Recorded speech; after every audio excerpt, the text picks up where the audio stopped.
മാന്യ സദസ്സിന് നമസ്കാരം. ലോകം ഇന്ന് പുരോഗതിയിൽ നിന്ന് പുരോഗതിയിലേക്ക് അതിശീഘ്രം മുന്നേറുമ്പോൾ, പുരോഗമനത്തിന്റെ പുത്തൻ ഗാഥയുമായി മാലോകർ നീങ്ങുമ്പോൾ, പരിപാവന ജീവിതഗന്ധിയിൽ വിശുദ്ധന്മാർ പരിലസിക്കും.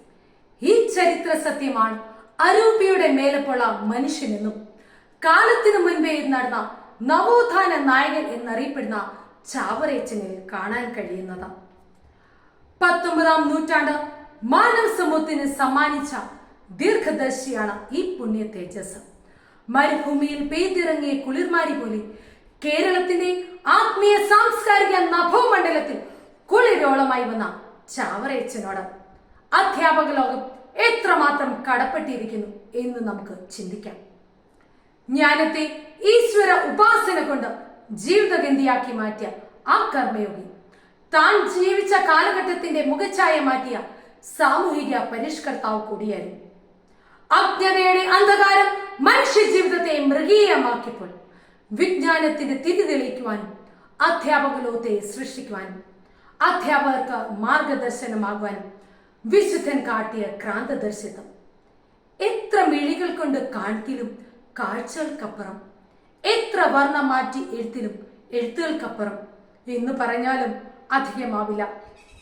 കേരളം ഇന്ന് കൊട്ടിഘോഷിക്കുന്ന പൊതുവിദ്യാഭ്യാസം, സാർവത്രിക വിദ്യാഭ്യാസം ചാവറേച്ചന്റെ സാമൂഹിക പരിഷ്കർത്താവ് 1865 തന്നെ രൂപപ്പെടുത്തി.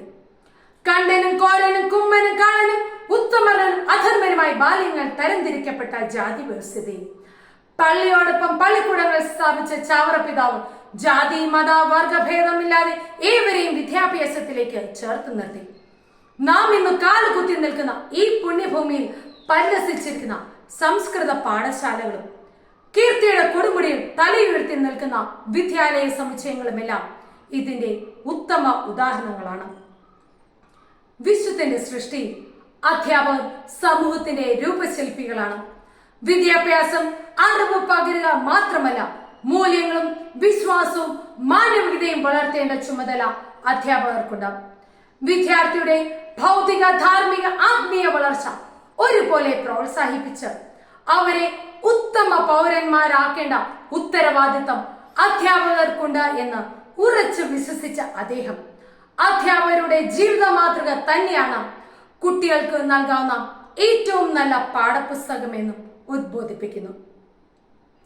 പാഠപുസ്തകത്തിൽ ഒതുങ്ങേണ്ടതല്ല നമ്മുടെ വിദ്യാഭ്യാസം. സാങ്കേതിക വിദ്യയും കൃത്രിമ ബുദ്ധിയും അതിവേഗം വളരുന്ന ഈ കാലത്ത് അധ്യാപകൻ ഏക ഉറവിടമല്ല എന്നും, മറിച്ച് അറിവിനെ വിവേകത്തോടെ ഉപയോഗിക്കാൻ കുട്ടിയെ പ്രാപ്തനാക്കുന്ന വിളക്കുമരങ്ങൾ അല്ലെങ്കിൽ വഴികാട്ടികളായി നാം മാറേണ്ടിയിരിക്കുന്നു.